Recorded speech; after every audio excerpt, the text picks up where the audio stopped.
Creepy Stories from the Vault. The Collector. Deep in the woods, shrouded by ancient trees and suffocating silence, stood a lone cabin. The townsfolk avoided it, speaking in hushed tones about travelers who vanished after seeking its refuge. Elena didn't know the stories, nor would she have cared. The storm was unforgiving, and her soaked clothes clung to her frozen body. The faint glow from the cabin's window was her only hope. The door creaked open at her touch, revealing a warm interior. A fire blazed in the hearth, its heat inviting. The room was eerily immaculate, every book on the shelves perfectly aligned, the furniture arranged with mathematical precision. Her stomach growled. On the table sat a bowl of stew, its aroma rich and tantalizing. She hesitated, but hunger outweighed caution. She ate quickly, savoring each bite, though the taste was almost too perfect, too unnatural. You like it? The voice sent a shiver down her spine. She spun around, but the room was empty. The painting above the fireplace, a man with a genteel smile, seemed different now. His eyes glinted with something malicious, and his grin widened unnaturally.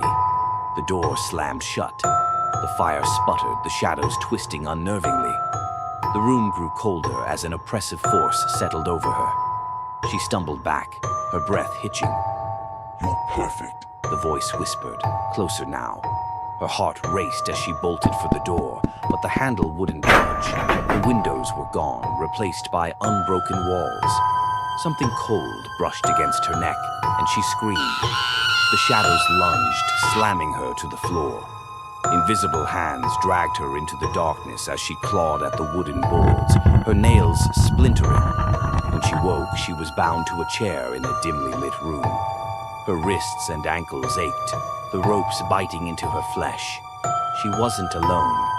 Before her stood the Collector, a gaunt man with skeletal features, his eyes glowing faintly in the gloom. His patchwork coat of stitched human skin rustled as he moved.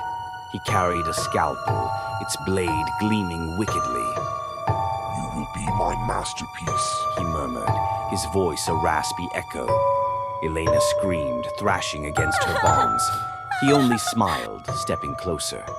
Shh, he said, brushing her cheek with cold fingers. We must preserve that face. Fear is beautiful, but too much will ruin the symmetry. He began his work, starting with her arms. The scalpel traced delicate lines along her skin, each cut precise. The pain was excruciating, her cries filling the room. Blood ran down her arms in thin rivulets as he peeled back the skin, exposing raw muscle beneath.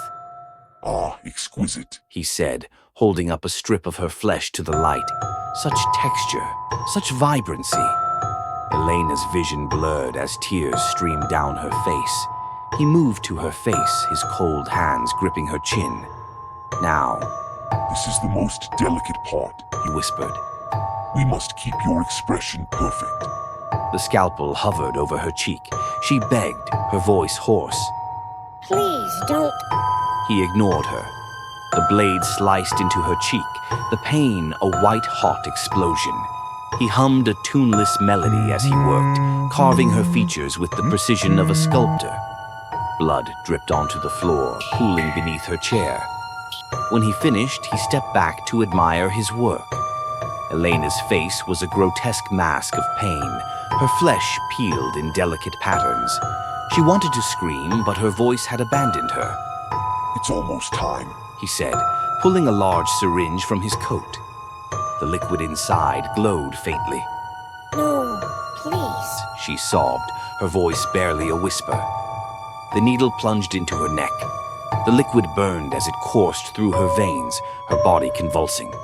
She felt herself freezing, her muscles locking in place. The pain faded, replaced by a chilling numbness. Her vision dimmed, but she could still see him. He smiled, brushing a bloodied hand across her hair. You're perfect. He whispered. When Elena awoke, she couldn't move. She couldn't scream. She couldn't even blink. She was encased in a glass display, her face frozen in an eternal expression of terror. The collector stood before her, admiring his work. "You're the jewel of my collection," he said, his voice soft with reverence. Behind him, dozens of glass cases lined the walls, each holding another victim. Their lifeless eyes seemed to scream silently, trapped in their eternal prisons. As the collector walked away, humming his haunting tune, the cabin returned to silence, waiting patiently for its next visitor.